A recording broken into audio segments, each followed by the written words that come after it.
You've probably heard of Hercules or Thor, legendary figures of immense strength. But have you heard of the man whose real-life story is even more dramatic?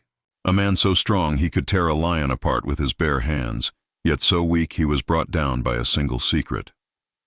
This is the story of Samson. Imagine this. Even before he was born, an angel appeared to his mother, telling her she would have a son. This wasn't just any child. He was chosen by God to be a Nazirite, set apart for a special purpose, to begin the liberation of Israel from the Philistines. The rules were simple: no wine, no touching the dead, and never ever cut his hair. This long hair wasn't a fashion statement. It was the visible symbol of his vow to God, and as long as he kept that vow, God granted him supernatural strength. And oh, the stories they told about his strength. Once, on his way to see the woman he wanted to marry, a young lion attacks him.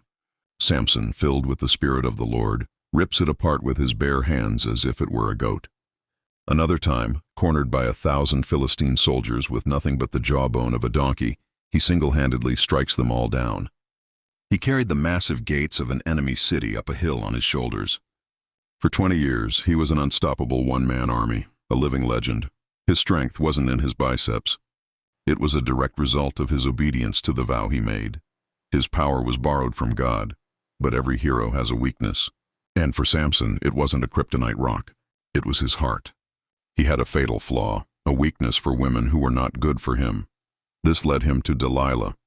The Philistine lords, desperate to defeat Samson, offered Delilah a fortune, 100 pieces of silver each, if she could uncover the source of his strength.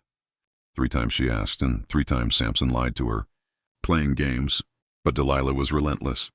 She nagged, she cried, she accused him of not truly loving her until his soul was vexed to death. Finally, exhausted and broken, he gave in. He told her everything: the vow, the hair, the secret that tied his strength to his obedience. And while he slept on her lap, a man came and shaved off the 7 locks of his hair. When he awoke, the Philistines were upon him.